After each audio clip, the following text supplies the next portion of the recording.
Hi everyone, welcome back to Career Launch Australia's YouTube channel. If you don't know me, my name is Rajiv Bedse. At CLA, we help you, the white collar immigrants from all over the world, to land your dream jobs in any field, in any part of Australia, even if you do not have any local experience. All you need is a valid visa to legally work in Australia on an ongoing basis. Today, we are diving into one of the most effective yet underused strategies in job searching in 2024: cold calling for unadvertised jobs. Yes, you heard it right. Cold calling employers is still a powerful way to stand out from the crowd and land your dream job quickly. Why? Magic happens in human to human interaction quicker than anything else. Few of our clients have created their breakthrough using these strategies. But like any strategy, it has to be done right. So let's get into it. If you don't know my story, I worked in India in the field of civil engineering for 20 years before migrating to Australia. Since I could not find a job in my field, I started my new career in sales by knocking on people's doors. A few years later, when I climbed the ladder of success and became new business development manager, one of my KPIs was randomly calling businesses and making appointments with C-level personnel for selling our services. Did it feel good? Absolutely not. It was a dreadful experience when I first started calling the CEOs and the CFOs of the companies. But I realized two things. First, I don't have to feel good to get started, but I have to get started to feel good. So even if I got that, anxious or nervous feeling in my stomach, I was compelled to do it. This means I had to separate how I felt on the inside from taking the action on the outside. And the second thing I realized was that my success in sales is going to be determined by the number of uncomfortable conversations I am willing to proactively initiate. Based on my own experience, in today's video, I will share practical step by step strategies for cold calling the employers with confidence and get the results. Remember, the purpose of a cold call is not to get the job right away, it is to secure a job interview. So, here is what we will discuss today: how to prepare for the cold call, how to craft your pitch, how to reach the right person, how to execute the call, and how to follow up after the call. We are going to break it down, step by step. So by the end of the video, you will feel confident, ready to pick up the phone and make the call. So let's begin. You see, like anything else, the first step to a successful cold call is preparation, preparation, preparation. You cannot just pick up the phone and start calling people. You need to do that. You need to do your homework first. How? Research the company thoroughly. Understand their products, services, the company culture, the company's purpose, vision, and the challenges they might be facing. Start by looking at their website, LinkedIn page, and recent articles they may have posted on LinkedIn. Second, identify the decision makers through LinkedIn. Third, make a list of key points you want to cover in your call.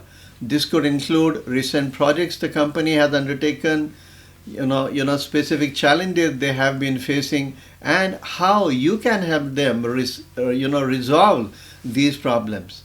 When you demonstrate that you are not just calling every company in the area but are genuinely interested in what they do, you are much likely to get a positive response. And the last, practice with someone over the phone. As explained in one of my earlier videos, your challenge is that the other person is not able to see you when you are calling them on phone. This means a huge 55% of chunk of visual communication is not available to you. You are therefore left with 38% vocal communication, which is how you say it, and 7% verbal communication, what you say. Next, you need a pitch. This is a brief, persuasive statement that sparks interest in what you can do.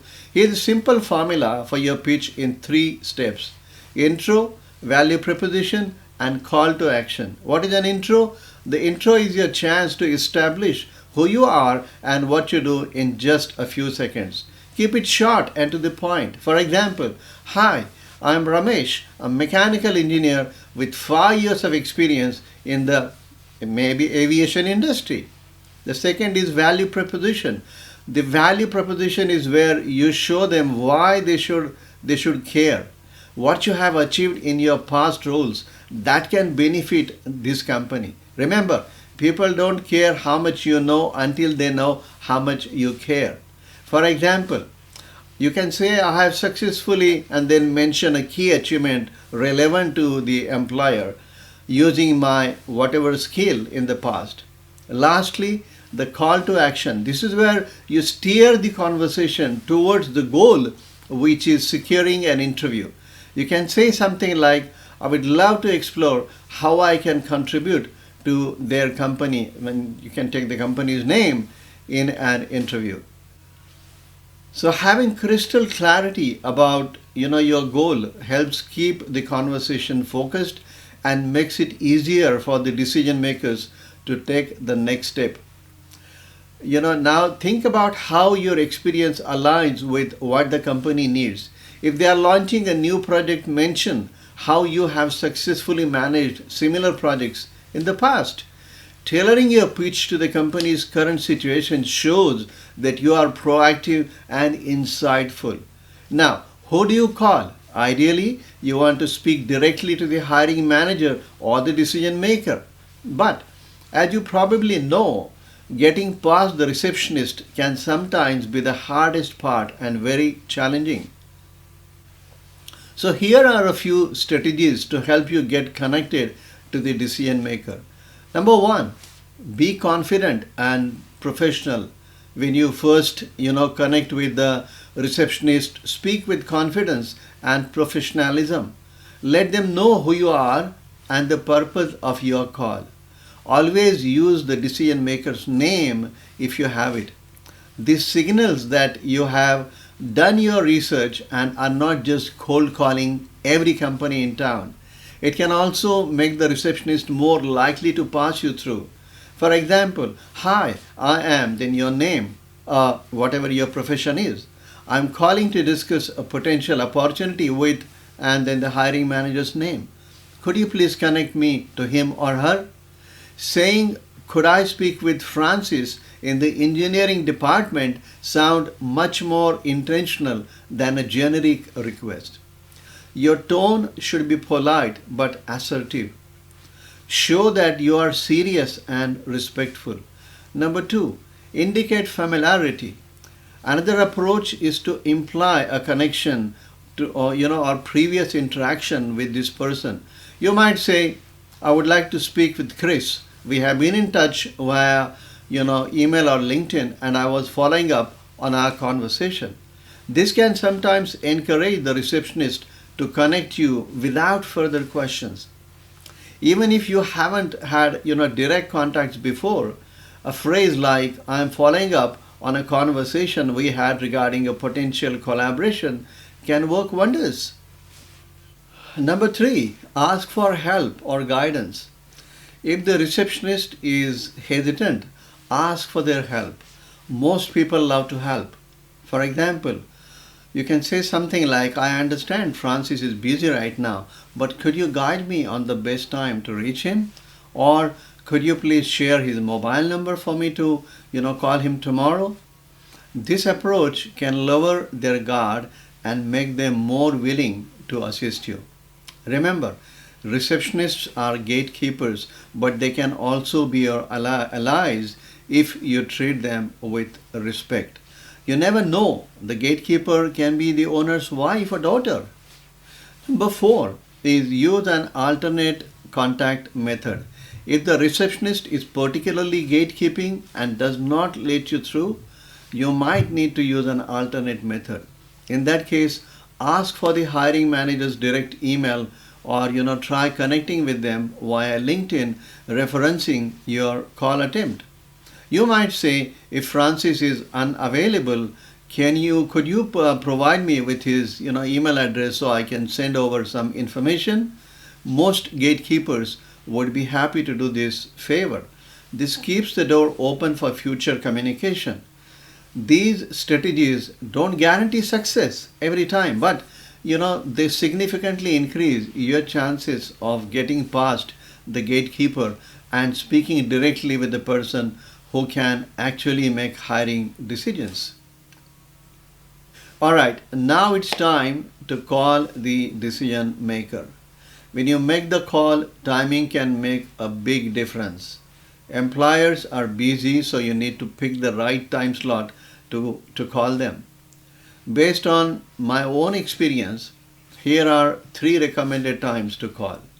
The first is late morning between, say, 10 o'clock and 11 o'clock. They have tackled the morning rush and might have some breathing room. This is often a sweet spot where they are still fresh but have cleared their informal morning meeting with their staff. It's also a good time to catch them before they head into back-to-back meetings or take their lunch break. The second is after lunch, 1 p.m. till 2 p.m. This time frame works because they are refreshed from lunch and still in a productive mindset. They are ready to tackle the rest of the day. It's less hectic than the morning, and they are likely to be more open to taking calls. And the last, which is late afternoon, 4 p.m. till 5 p.m., this is when they are winding down for the day but not yet out the door. As the workday wraps up, people are often finishing up tasks and preparing to leave. This can be a good time to catch them when they are reflecting on their day's work, especially if your call provides a solution to a problem they have been dealing with. Now that you have chosen the right time slot, let's talk about how to actually conduct the call. I know I am repeating myself, but when you make the call, be confident but courteous. This is critically important. Standing up when making the call makes some people feel confident. If sitting down, if it suits you more, make sure you are sitting in a professional environment, such as at your desk and not in a park or in a cafe. Wearing professional attire or even smart casual and not a pair of jeans and a t-shirt or a casual top can help you in boosting your confidence and posture. Here is the basic script in 4 parts to help you get started with the employers. The first part is greeting. You can say something like, "Hi John, how are you doing, John?" Using the other person's name a couple of times during the conversation will make the person valued and respected as well. His response can be, "I am doing well. How are you? Sorry, who am I talking to?" Now, this is your opportunity to introduce yourself. The second part is introduction with compliments. "John, my name is XYZ. We have not spoken earlier, but I am an experienced XYZ, with a strong passion in ABC.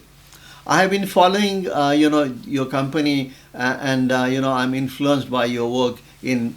Mention something specific about them based on your LinkedIn research. And the third part is value proposition. I believe my experience, this is what you can say. I believe my experience in, and mention a relevant skill that you have achieved could be an asset to your team. And fourth is the call to action. I would love to discuss in an interview how I can contribute to your company. Can we please schedule a job interview at your convenience, John? Remember, the goal of this call is not to secure the job on the spot, but to open the door for an interview. Be prepared for various responses, whether they are interested right away, they need more information, or they ask you to follow up later. Always end the call with a polite thank you, no matter the outcome.